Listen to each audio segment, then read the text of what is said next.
In Supercars at the moment, we have 12 rounds in 2024, and I think we had 12 rounds in 2023 as well. And there's a lot of people going, oh, there should be more, there should be more. And I was thinking, well, okay, if we all think that there should be more, why isn't there more? Why did we go into 2024 expecting more and getting the same as we got last year? And I remember there was an article that Speed Cafe did talking about how Tail and Bend got kicked off the 2024 calendar. And here's why. For the TV deal with Seven and Fox, there is a minimum 12 rounds. Then you've got a separate deal with the team's racing charter for every single car that goes on the track. For every extra round, Supercars has to put out a bigger payout per car, per round. And so that's why they're not doing it.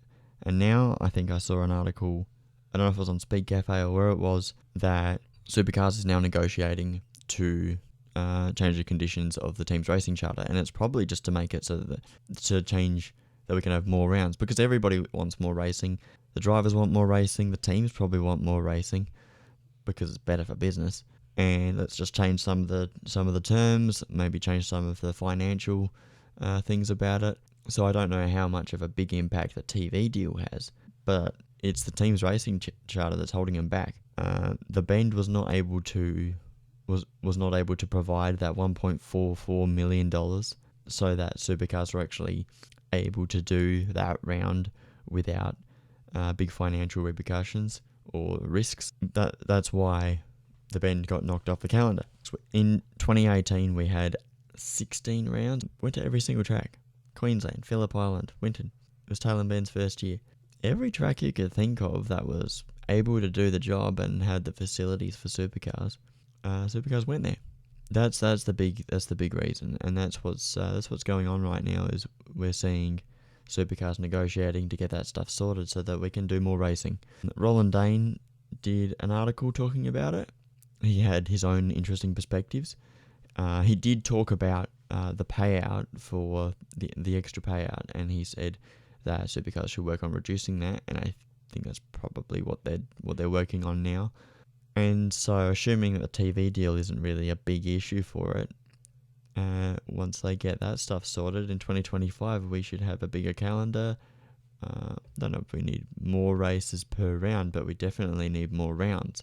We're only getting one round per month all year. It's really not enough, and we want to see more racing, because otherwise we'll just forget about Supercars, and we don't want to forget about Supercars because the racing's great. I think that's the issue.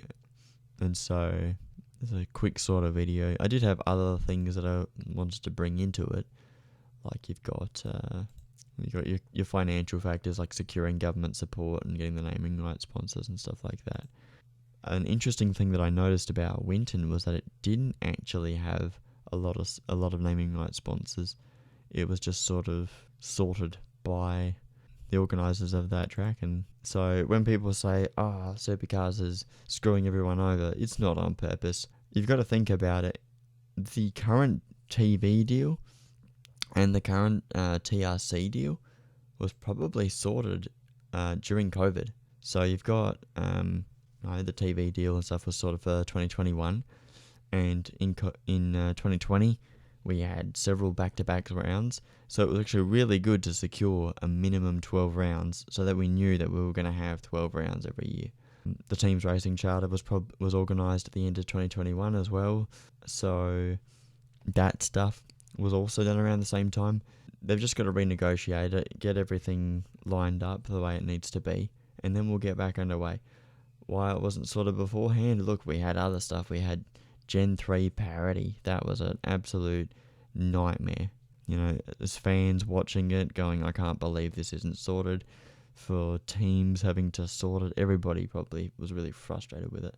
Now we're actually getting that stuff sorted because it's much higher up the pecking order. Parity is less of an issue. There's still a few things that are getting sorted, but hopefully they get sorted soon and we see plenty of Ford winners and plenty of Chevy winners and lots of great racing.